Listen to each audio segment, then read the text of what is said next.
everybody, and welcome to this week's how-to video. Ooh, this week's video is a spooky video for Halloween. Today we are talking Halloween survival tips for mothers.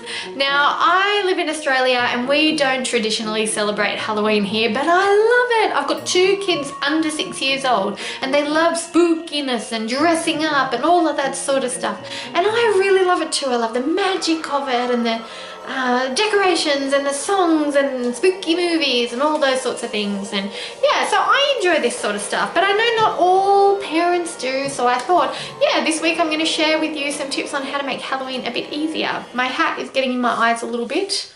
Does this happen to all the witches? If you're a witch and you're watching this, comment below and tell me if this happens to you too. Now, not everybody loves Halloween, and that's because a couple of problems tend to come with the whole trick-or-treating thing that can happen. So today I am going to share with you 3 of the common problems that people are emailing into me about Halloween and asking how to handle it. I'm going to share with you guys my answers for them so that hopefully you can have a happy Halloween. Problem number 1, I'm not sure whether my neighbours will welcome my kids trick-or-treating at their door. I'm worried that somebody will open the door and get really cranky of them and tell them Halloween isn't celebrated where we live, which actually does happen a fair bit in Australia, probably in other countries as well. What should I do? Okay. My solution to this is, if you're going to go trick-or-treating with your kids and you're not sure whether or not a house is Halloween friendly or trick-or-treat friendly, just look for a decoration, okay? If there's a pumpkin in the window, a sign on the front, spider webs, make sure they're fake spider webs. If they're real ones, maybe they just don't clean their house very often. But yeah, look for some sort of decoration for Halloween. If they've decorated, it's likely that they are trick-or-treat friendly and you can knock on the door without worrying about people being too grumpy. If there's no decorations, move on by. Problem number 2, I don't know what to do if we run out of treats. I hate it when kids knock on the door and I have nothing to give them and I'm worried they'll come back and egg my house. I can see why that would be a problem. Well, don't worry at all, because I have a printable present for you that will help you out. So if you've run out of treats, or just between you and me, if you forget to get any, all you have to do is print this little printable out and stick it on your window. It says, boo! Sorry, we're all out of treats.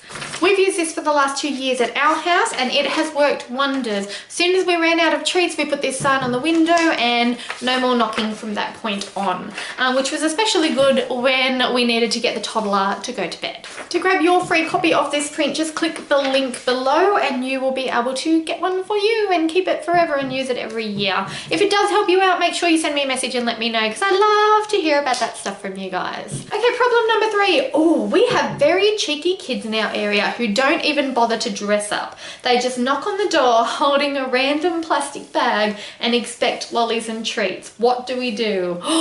Yes, kids are getting very cheeky these days. We have that happen in our neighborhood too, where kids really just show up in their school uniform after school and they're holding like a plastic grocery shopping bag and they're expecting treats, but you know, they haven't dressed up at all.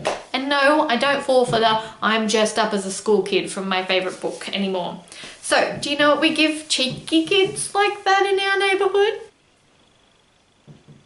They get an orange, but I do put a spooky face on it for them like a pumpkin. So they still get a treat, but it might not be the treat they had in mind, and hopefully they will either go back home, make more of an effort, and then come back for the good stuff, or they'll go back home and enjoy a lovely, healthy, delicious Halloween orange.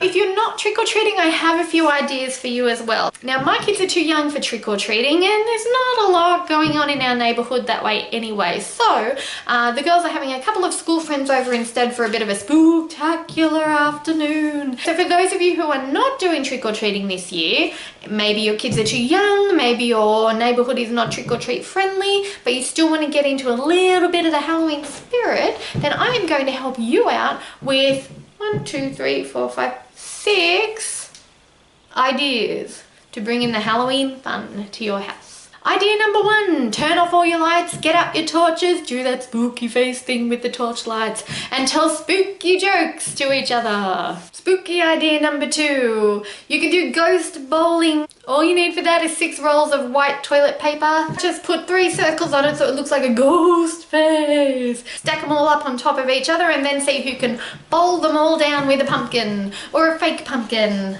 or your spooky orange. It's fun, it's cheap, the kids will love it.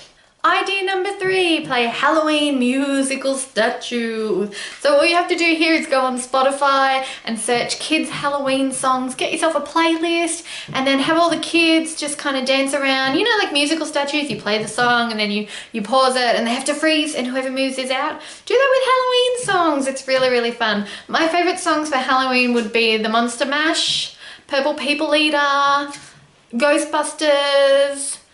Number 4, you could have a spooky movie experience. Get everybody rugged up with pillows and blankets and put a Scooby-Doo episode on, or Monster High, or if you've got littlies, the Wiggles have a Halloween DVD out called Pumpkin Face, or you could pick a Halloween movie like Hocus Pocus or something like that. Generally, a Halloween spooky movie night is a lot of fun and you can do it as a family, so that would be cool. So give that a go. Idea number 5, if you don't want to do a spooky movie night or a spooky TV show, then grab a spooky book and read it together with your torches in the lounge room. Just make sure it's spooky but not scary if it's too close to bedtime. Spooky idea number 6 is to do incredibly easy Halloween craft, especially if you have young kids. I'm talking super duper easy. There are tons of ideas on Pinterest. I would just search Halloween craft and you'll see heaps of them. But the simplest idea for Halloween craft that I can think of is to just draw the shape of a pumpkin on a big piece of paper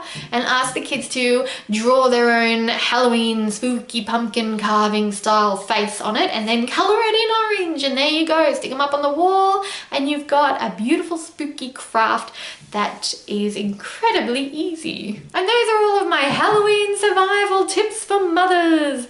I hope you enjoyed this week's spooky video. Give it a thumbs up if you liked it, and make sure if you haven't hit that subscribe button, do it now so you don't miss out on our next how-to video. Okay guys, that's it from me this week. I will see you in the next video.